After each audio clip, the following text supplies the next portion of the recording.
Kasee na uguso show Adom TV no na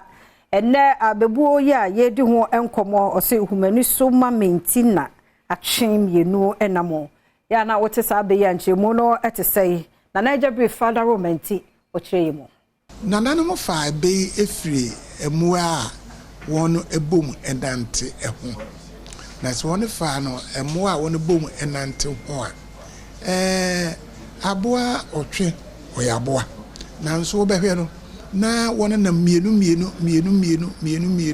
obehwe na we se we didi a na we ya paganiti we ka wira na wo ba bawi a na we nso wa paganiti akowiem se yemfa ze bia obopon bi ebe won a na kire se wada no ho so se menua me anye o na obopon bi wa ha nti ono nso ti ni trase no ono nso be paganiti na wona hu se ene na esese ye pe baabi ni ye defa se ye de ba ye yankasa ya setena mu a de asi ehu ni se nipa mienu enamo a ema adwene